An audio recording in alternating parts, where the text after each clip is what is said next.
Hello and welcome everybody to According to Andrew number 48, the politics, total politics and January 6th looms. Obviously, big day, January 6th coming up here. Um, there's been a lot of days that we've thought were really big and they kind of passed us and nothing really happened. So maybe that'll happen here too. And it'll be like some other day before January 20th. January 20th seems like the last day that Trump can do anything. So um, we'll have to sit and wait and see what happens there. But I'm looking forward to it. I think it'll be very interesting, and we'll see what's going on. But before I got into this, I kind of wanted to touch on an article by Alexander Macris. Still figuring out how to pronounce his last name. And he did a good job of highlighting this idea of total politics. So we have limited war and total war that people are probably familiar with. Um, and then he added a new dynamic to it with limited politics and total politics. And this is based on the idea of Clausewitz, who says politics is an extension, or war is an extension of politics, or politics by another means. And so this idea of you have a limited state of politics that leads into a total state of politics, and then that would lead into a limited state of war, and then a total state of war, and what those kind of different iterations look like and stuff like that. So we're going to go through that, and I think it's going to be very useful for looking at the things that have been happening around this time and really kind of highlighting what's going on with that. So Clausewitz defines war as war is but a continuation of political intercourse with a mixture of other means. We say mixed with other means in order to thereby maintain at the same time that this political intercourse does not cease by war itself. It is not changed into something quite different, but that in its essence it continues to exist. It is not war merely another kind of writing and language for political thought. It has certainly a grammar of its own, but its logic is not a peculiar to itself. And so, as I had kind of mentioned earlier, he kind of mentions that as we see things, we have politics that leads to limited war that leads to total war. And he goes on to help define total war. So what constitutes total war? F.N. Maud, editor of the 1908 edition of On War, which is Clausewitz's masterpiece on that, to it refers to it as war unrestrained by any law save the expediency. In its absolute state, war is fought without reference to moral considerations, international law, or civilized norms. When war becomes total, even the good guys start firebombing civilian population centers, referring to World War II, of course, and us bombing both the Japanese and the Germans into absolute oblivion. But somehow we didn't commit any war crimes during World War II. And he kind of touches on that later. So, jumping down a little bit, he kind of establishes this idea that, well, do you consider fraud violence, and is fraud kind of tied in with this whole idea of politics? And so he said, let us consider what if fraud is to politics what force is to war. All war includes violence. Doesn't all politics involve at least some fraud, some deception, some crime? Has there ever been a politician who's kept all of his campaign promises? Has there ever been a political campaign that didn't violate at least one of our thousands of campaign finance disclosure rules? But of course, there are limits, rules everyone obeys, written and unwritten though they may be. We might characterize political campaigns that obey the laws of politics as engaging in limited politics. On the other hand, a political campaign might engage in large-scale ballot fraud or comprehensive misinformation or anything else short of violence, disregarding norms and tradition as inexpedient. We might characterize this as absolute or total politics. In this vein, we would update Clausewitzian spectrum of intensity as follows: limited politics into total politics into limited war into total war, which I had touched on earlier. Since total war is war unrestrained by laws, we would expect to see total politics as politics unrestrained by law, except not using violence, because that would be a definition escalating it to war. In other words, total politics is the art of doing whatever you can get away with except physically harming your opponents. The 20th century has shown us what total war looks like. Its horrors include all of the practices banned by the Geneva Convention and other international laws: assassination, espionage, and torture against enemy leaders and agents, deliberate destruction of enemy civilian population and infrastructure, deployment of weapons of mass destruction such as poison gas, germs, or atomic bombs, enslavement and or eradication of captured soldiers and civilians, and terrorism. And that's total war. So what does total politics look like? Its horrors include all the fraudulent, deceptive, and illegal practices banned by campaign finance law, election law, libel law, parliamentary procedure, constitutional duty, and traditional civil norms.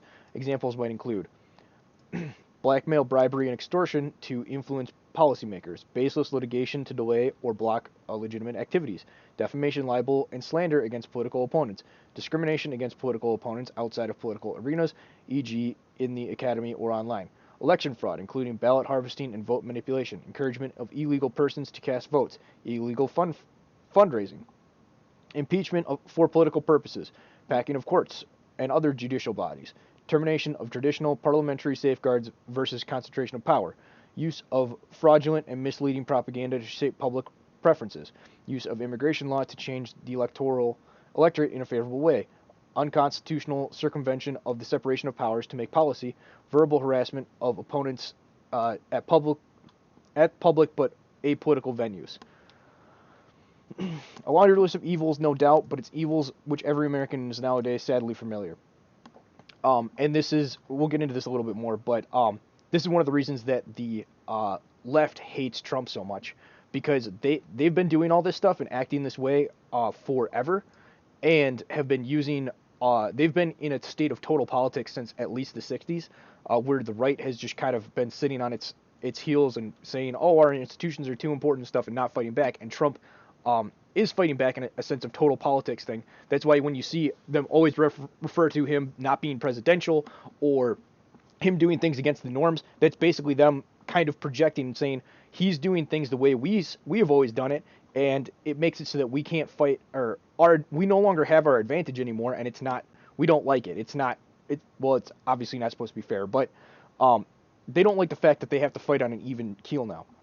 And you've seen with how the narrative and all that stuff, and the amount of control that they need to be able to push their lies, just fighting on both the Republican and the Democrat sides being on the same page of waging total politics, means the side on truth is going to absolutely dumpster them, because it only takes a small crack and then the truth comes rushing through and the dam breaks and the whole thing gets flooded out. So they needed this advantage to be able to keep a lot of their stuff suppressed, or keep what they were doing, and even be able to keep up with their adversaries. And now that Trump has moved it to total politics, either they're going to escalate again, potentially, or they're going to lose everything also. So we'll see. If usually when people have the choice between lose everything or escalate, they choose to escalate. So we'll see what happens there. So getting back into his article, to briefly this is going into how the left has used the above listed tactics, and when this kind of came into place. To briefly summarize, the new left holds that the American system was put into place to illegitimate violence. This is how they justify their use of total politics. Correction. So the left justifies their use of total politics through these means. To briefly summarize, the new left holds that the American system was put in place using illegitimate violence as an instrument for repressing the oppression that blocks progression. This system, they understand to include both the laws and the rules of the country, as well as its civil and cultural norms. And as Hubert Marcus explained, playing the system simply protects the already established machinery of discrimination. By this reasoning, acts of total politics by the left are justified as retaliation against prior acts of war by the right. In using merely political means, in fact, the left is showing restraint. It would actually be justified in waging war or using violence. And this kind of gets into the idea of, if they already feel justified that they can use this violent stuff, and we've seen an escalation of violence from the left, the chance that they jump to the violent thing doesn't seem that far-fetched. Continuing on. As Hubert Marcus notes, if revolutionaries use violence, they do not start a new chain of violence, but try to break and establish one. No third party and least of all, the educator and the intelligence, has the right to preach them abstination.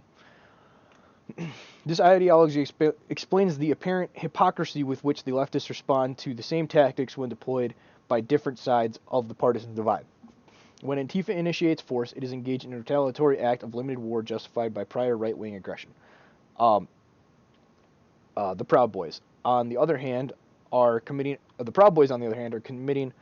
assault and battery even when defending themselves. It's no different than the fact that the Germans were still guilty of aggression when it was defending pre-war territory from Russia.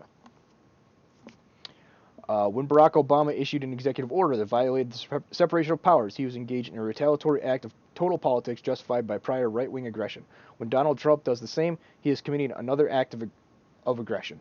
Germany's aerial attacks on Allied cities were still war crimes even after the Allies began bombing German cities.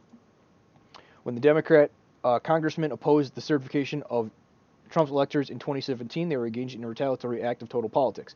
If the Republican congressmen do the same in 2021, they are committing treason.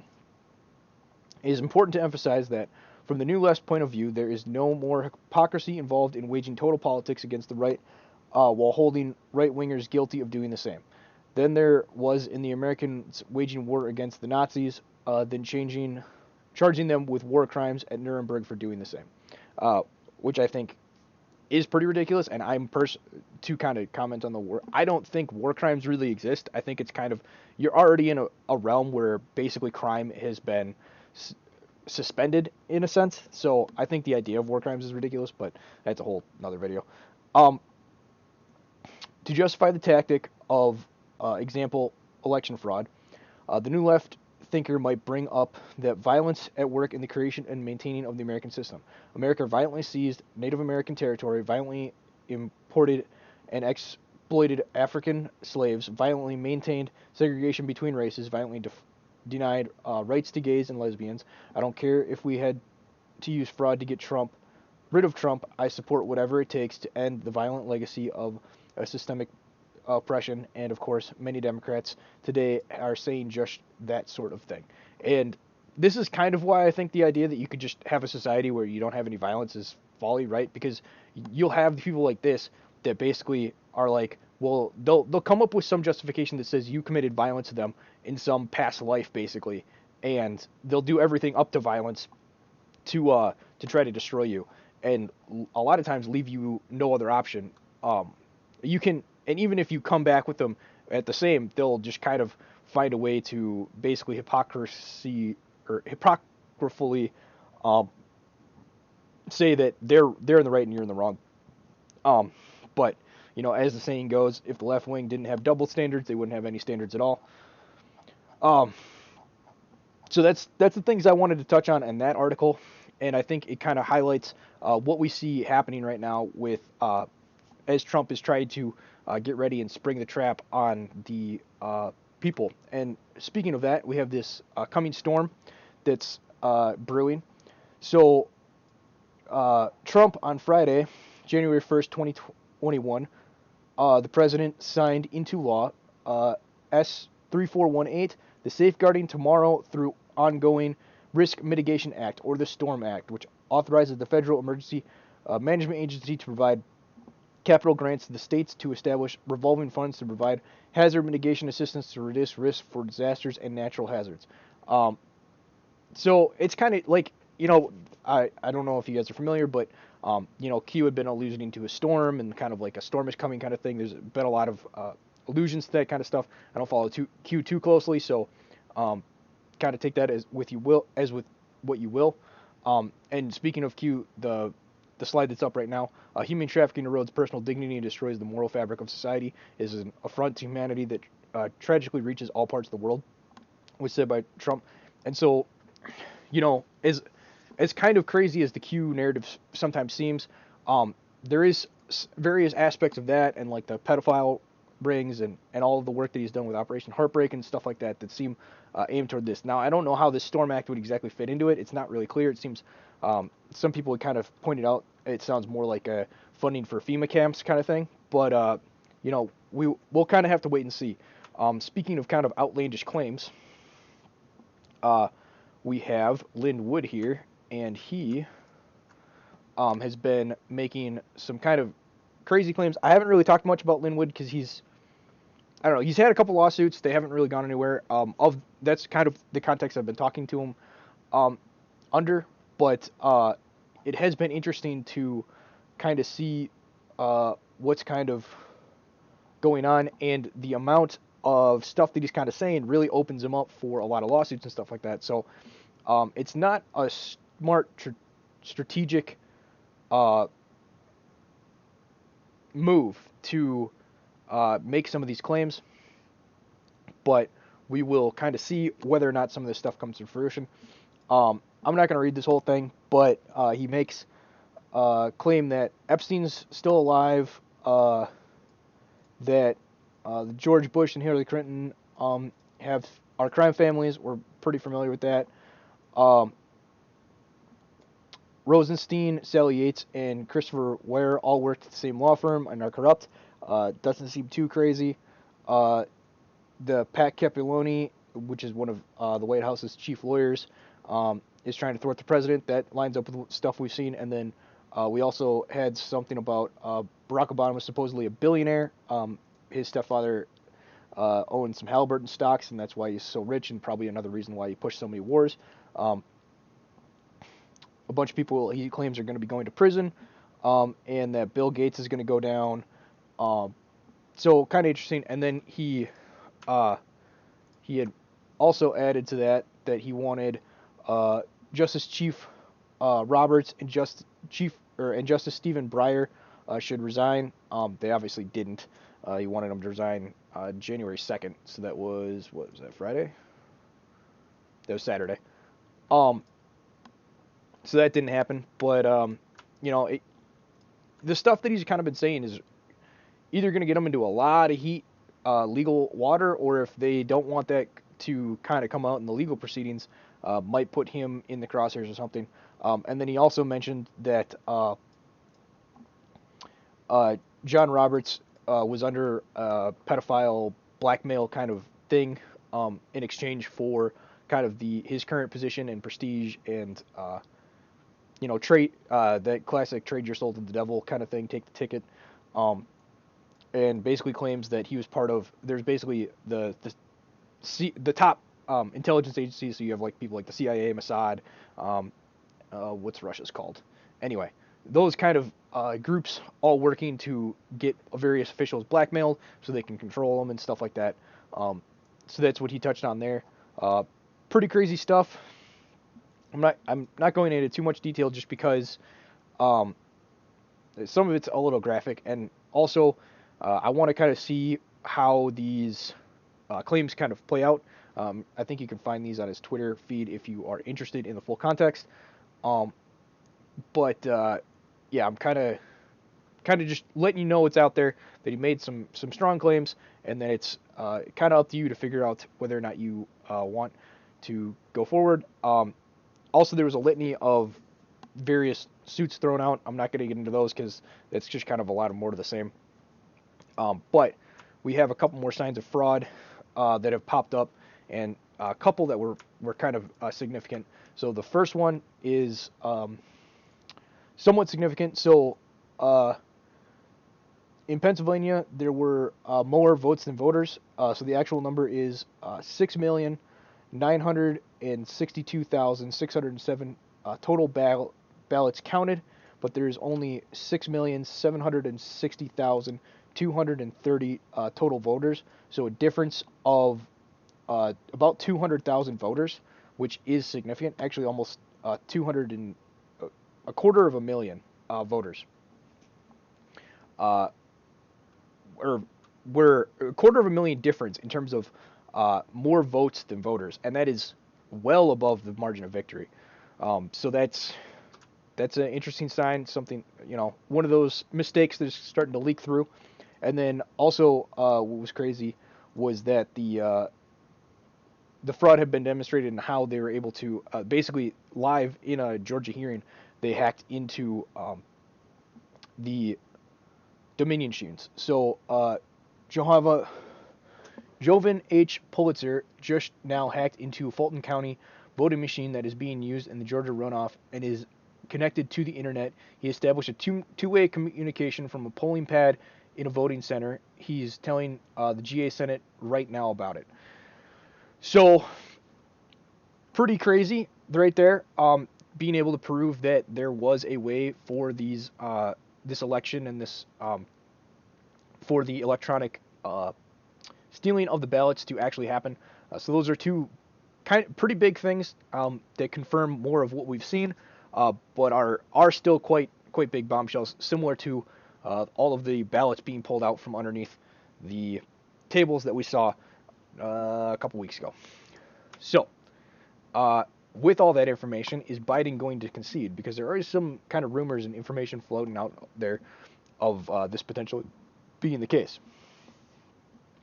Multiple rumors are swirling concerning the concession of the Biden-Harris team before January 6th. Now, we haven't heard anything yet, and there's today and tomorrow before January 6th. So, one rumor suggests that the fake president-elect and fake vice president-elect are angling for pardons in return for conceding. One rumor that appears to be solid is that the planned Biden inauguration parade has been canceled. And that's been confirmed by most news sites, even the mainstream ones. So it would be interesting to see if he does concede before the 6th. It doesn't seem like that's going to be the case, but there are a couple people that are standing up for what is the right thing to do. Those people are the senators. So it's been kind of interesting to see who has been with the president and who has been against the president. So you have a couple of the senators, Ted Cruz, and a handful of others that signed on. Let's see, we got Ted Cruz, Johnson, Lackford, Dennis, Kennedy, Blackburn, Braun, and Senators-elect Loomis, Marshall, Haggerty, and Tuberville released a joint statement today, and that reads, on January 6th, the incumbent Congress to vote. It is incumbent on Congress to vote on whether to certify the 2020 election results. The vote is the lone constitutional power remaining to consider the forced resolution of the multiple allegations of serious voter fraud. At this quadrennial joint session, there is a long precedent of Democratic members of Congress raising objectives to presidential election results as they did in 1996, 2001, 2005, and 2007. So what he's talking about there is you can bring an objection and then they have to talk about it in the House and the Senate if both a House member and a senator object to the votes that were cast. And you just need one of them, and you don't actually need a reason. You just say, I object to this, and then they discuss it, and maybe the votes change. And this is what it goes back to this whole total politics thing. Democrats do this routinely and all the time, and then when, because they are practicing total politics, and then when the Republicans do it, it's seen as beyond the pale kind of thing. But as Republicans move into acting in total politics, I think this will become more of a norm, unless the swamp does, well, if the swamp gets fully drained, I think we'll go back to limited politics, and all this craziness will die down. If it doesn't get drained properly, we're going to see a lot more total politics and an escalation to limited war, I think. Anyway, continuing on.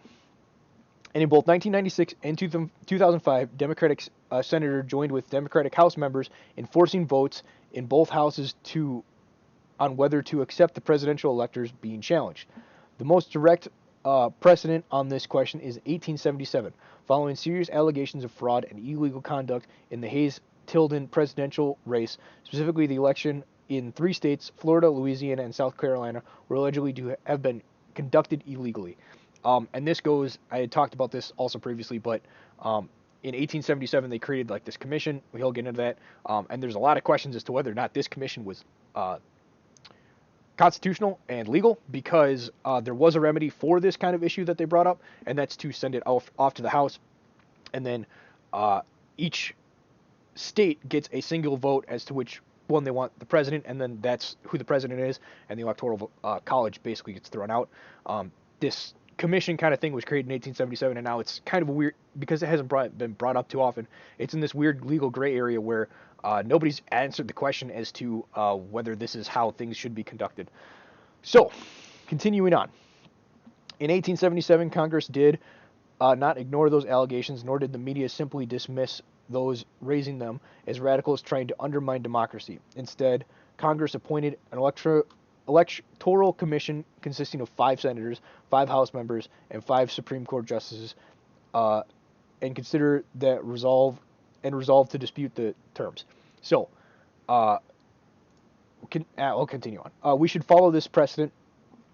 To wit, Congress should immediately appoint the Electoral Commission with full investigatory and fact-finding authority to conduct an emergency 10-day audit and the election results of the disputed states. Once completed, the individual states would evaluate the commission, finding that they could convene a special legislative session to certify changes to their vote if needed. Accordingly, we intended the vote on January 6th to reject the electors from the disputed states as not regularly given and lawfully certified, the statutory requisite, unless and until the emergency 10-day audit is completed. So basically, they want to delay the January 6th vote until the 16th at the earliest, and basically give 10 days for basically their day in court to be had, because the courts have denied them any chance to present any evidence or any of those things to the court. So this is a way to get it. It's brilliantly drafted in the way that if Democrats decide to stick with their total politics, they're going to vote against it, and people who are your middle-of-the-road type Democrat side might end up flipping sides, and they might lose a lot of things there. It's going to out any rhinos and snakes within the Republican Party, because if they don't vote for it, come 2022, they're all going to get primaried and knocked out, and we're going to get a more populist swing back towards what we actually want. And it's politically convenient for them because they're not really taking a side in this whole thing. They're just saying, look, I want to look at the evidence. I want to have this whole thing investigated, see where things land. And they're not really they're not saying, I believe Trump's side or I believe Biden's side. They're simply saying, I want to see what evidence each side has and where they fall. So it's both politically safe and brilliant in a certain sense, because it's so safe that if you don't vote for it, it really shows that either you're a swamp creature and just don't want Trump out at all possible means, or potentially you have something to hide, or just it really reveals a lot if you're not going to vote for this thing. So I think it's a really good thing. Speaking of people who are pro-Trump, that were kind of a surprise is Pompeo. Now, there's plenty of people that have kind of their questions about him, and he's generally been seen as a neocon war hawk. But so far, with how things have been going, he hasn't been like undermining Trump like Barr did or any of these other stuff. And maybe the establishment is waiting for the last possible second to activate Pompeo. But it's kind of interesting to see, like, if he is kind of actually a lieutenant of Trump, and he's actually sticking by him and doing a really good job for him. It's kind of interesting to see this kind of dynamic change. I don't know if he's truly kind of changed, and he's decided, you know what, I used to be a neocon kind of thing, but I think Trump's way is the way to go forward, or if he decided that the winds are blowing in the Trump direction, and I want to get on board that train before it leaves the station, kind of thing. Only time we'll really tell on that one, but that one's been kind of interesting. Somebody that I've been kind of disappointed by was Rand Paul. I kind of expected to see his name on this fraud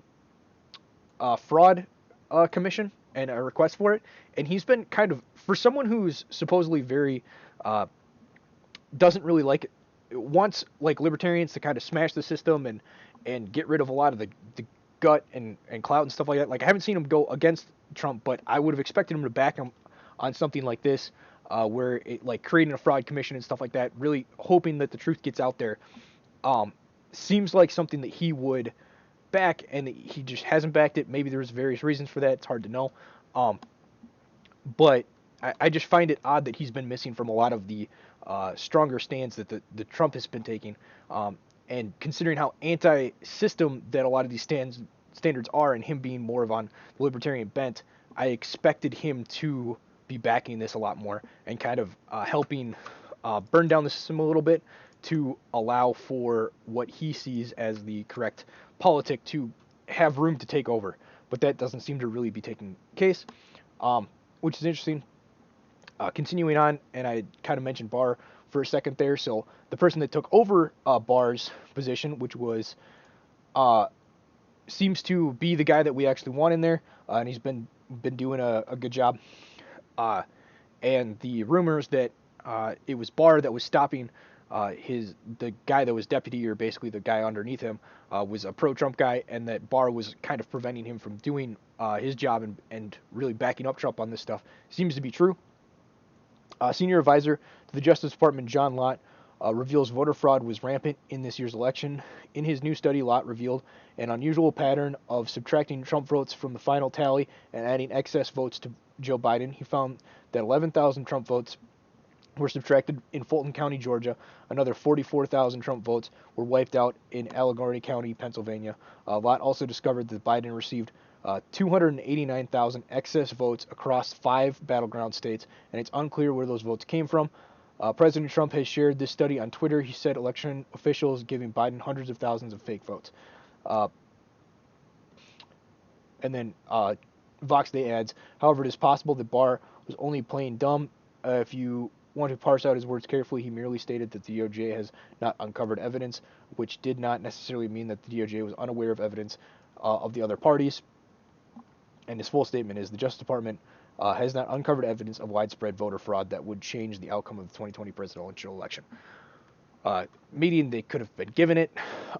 They didn't do an independent investigation, all that various stuff. So the 11,000 Trump votes, I think, is going to be a good segue into some of the snakes. So we have Ratzenberger, who's the AG for Georgia, and he kind of he released a whole thing on trying to make Trump look bad by him saying, you know, there's only a difference of 11,000 votes, and all I have to do is find that 11,000 votes, 11,000 fraudulent votes, and you're going to look like an absolute fool, and probably be complicit in fraud. So you should probably come clean now, is basically what he said. And he wouldn't do it. So, and then he recorded this and leaked it to the press to try to make Trump look bad. And as we just stated, the DOJ found 11,000 votes were subtracted in Fulton County alone in Georgia, and another 44,000 were in Allegheny County. Oh, that's in Pennsylvania. But if in one county that's enough to basically swing the election, you're off by 800 something votes there. Now, the idea that you can't the total count is 11,780, so you're off by 780 votes. Now, the idea that you would, if that was only in one county, the idea that you wouldn't find 780 votes in another county is folly. But I will read this little excerpt from this article. During the call, Ratzenberger and General Counsel from his office refuted Trump's questioning that the voter tally informed the president that the election was secure and that his allegations of widespread fraud throughout the state were false. Trump, unhappy with the direction of the conversation, tried to shift the conversation by questioning the veracity of the total overall tally. People in Georgia are angry. People in the country are angry, the president said, and there's nothing wrong with saying that, that you've recalculated. Ratzenberger replied, well, Mr. President, the challenge that you have is the data you have is wrong. Not true. Just trying to gaslight him. Later in the conversation, Trump asked Ratzenberger to help closing the widespread voter deficit, and the whole hour-long transcript has been released. I'm not going to go through that. You can if you'd like to, but basically there was just a 5-minute clip of an hour-long conversation. They had 5 minutes worth of snippets to try to frame Trump as being the bad man, and you knew the whole thing was going to come out eventually, so it's just stupid. All I want to do is this. All I want is to find 11,780 votes, which is more than we have, because we won the state. During the call, Trump, who for months has alleged that the mysterious ballots were added to official tallies and targeted Dominion voting system machines that were used in Georgia, refused to let go of the belief that he could somehow change the results. He definitely won. There is no way I lost Georgia. Correct, Trump. Trump repeatedly said throughout the call, there's no way we won by hundreds of thousands of votes. And then Vox Day adds, something was wrong, no question. We know beyond a shadow of a doubt that it wasn't President Trump. The public release of the call should help convince the president that there is no way he's going to convince the fraudsters to surrender without showing the public the complete corruption of the system. Though there are those who simply don't understand that many reasonable men are very reluctant to resort to force, and if they don't believe it should be necessary, they might mistake that reluctance for weakness, and Trump has tried to reason with these people. He's tried to point out to them that they aren't going to get away with it. He's probably tried to negotiate with them. But some people only understand force, and it's not something that reasonable men have to learn to accept, however begrudgingly. And somebody had mentioned in the on the dark stream a really good line that said, "Evil doesn't understand mercy," and so these, like, Trump's trying to give them a line and say, "Hey, man, if you come clean, if you come forward, I'll help you out. You're still gonna have to probably get punished in some way, but I'll make it lighter because you did the right thing in the end." And they just that like they're so corrupted they can't understand that. They're like, that's not how the world works, because they're so surrounded by snakes and backstabbers and worm tongues. Um, so anyway, update Jack Posobiec certainly appears to be anticipating good news. 17 days have begun. This week is going to be like nothing we've seen, and will define our country for years to come. So I'm excited for this week. Hopefully things go well. If there's some major news, I'll probably do actual update on another day, just because seems like a bigger day than most. And then so to kind of continue with this thing, so basically Trump handed the AG a line, Rassenberger a line, and now it seems that the draft is going to be sprung. Item: Veritas has had teams undercover agents in Georgia for months. James O'Keefe. Item: POTUS gave Rassenberger, Faucus, and Kemp many olive branches to come clean. Now the veritable James O'Keefe can make his move and proverbially bury them with clean consciousness. That was from Code Monkey. Item: White House planning to refer Brad Rassenberger Washpo leak to Secret Service to investigate under national security grounds of the Espionage Act, having feeling that George Fawkes isn't going to be having a nice week either. That's from Jack Posobiec. This one I do have questions about because I believe Georgia is a one recording state, and from what I've heard on the law and stuff like that, generally, as long as it's a one-way recording agreement, that they can record regardless. I don't know if there's an exception for presidents and supposedly classified conversations and things like that, so we'll kind of see. And then Vox Day adds, contrary to the mainstream narrative, I don't think for one second that it was out of desperation that President Trump made the recorded phone call to Georgia Secretary of State. It was out of a merciful act of a man willing to give his enemies one last chance to surrender. And part of that might just be, like he said, good men coming to the terms of with evil, and the idea that to really deal with evil, you kind of have to meet them with force, or it's just they don't understand it. So speaking of snakes, we have Ben Shapiro. Don't forget, he is your enemy. He's been a never Trumper. He's always been a never Trumper, and he's simply kept his mouth shut in certain times to so that he didn't miss that train. But remember that on November 4th, he said, "No, Trump, Trump has not already won the election and is deeply irresponsible for him saying he has." Shapiro is one of those who lives in limited politics, and he lives there because he wants the establishment system to continue, believes in the establishment system, and is as much of a fraudster and a hack as the Democrats and all the other people. So just remember, he's not your ally. He's not a friend of yours, and he's a worm tongue, and to avoid him.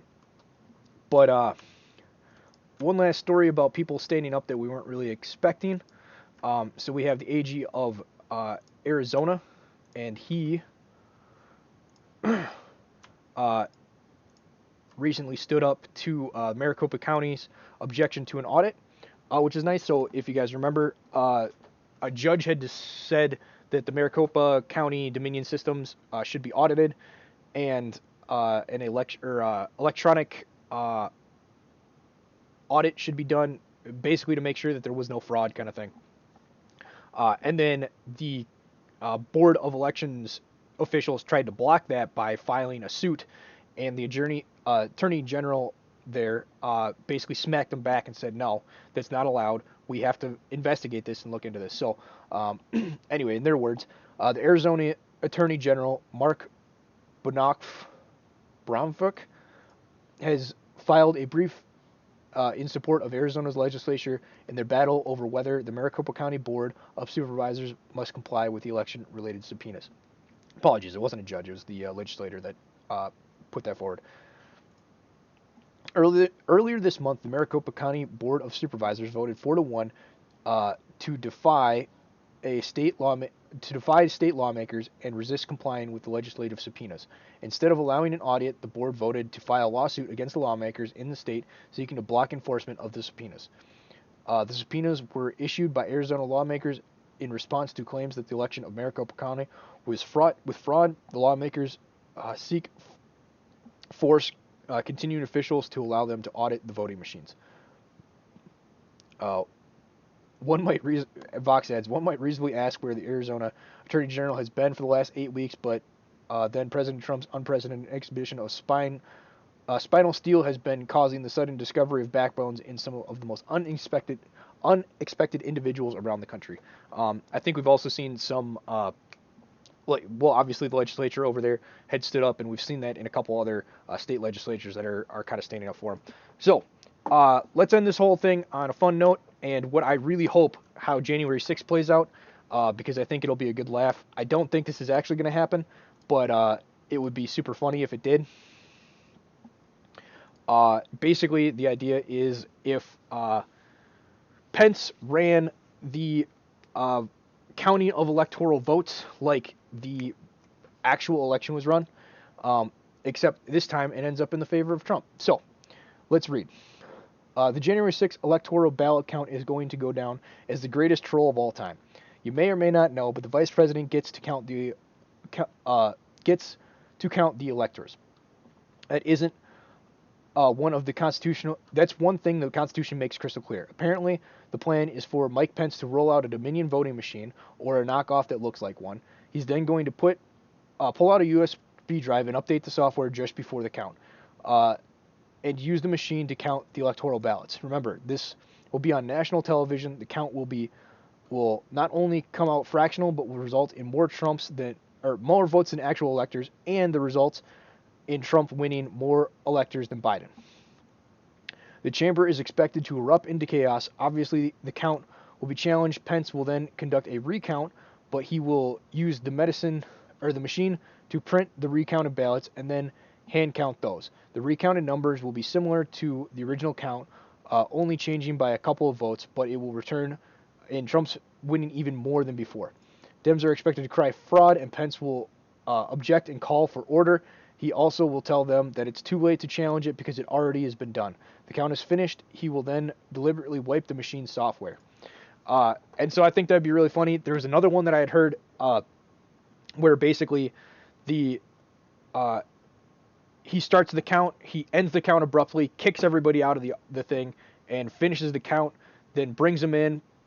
When they object, he brings them back in to finish the count, but they have to stand 6 feet away and they can't actually observe his count at all and stuff like that. Basically all the ridiculous rules that they claimed when observers were kicked out of these various counting and polling places throughout the country. Georgia comes to mind, and I think Michigan and Pennsylvania all had these issues. So that was another funny one that I heard. It would be funny if that kind of stuff happened. Will it happen? Probably not. But if it does happen, oh, God bless Pence. It would be so good. Anyway, that's kind of all I have today. I did actually a good job of keeping things succinct and not dragging on for once, which is nice. And yeah, I hope you guys all have a good time. If you guys are headed out to DC on January 6th, I hope you guys have a good time. I'm probably not going to be there. I was thinking about it, but I'm probably going to pass. Anyway, this is on BitChute, this is on YouTube, this is on Podbean. So get it wherever best suits you. Comment and like the video. It helps feed the algorithm, as they say. And I hope you guys all have a good day and have a good one. Bye.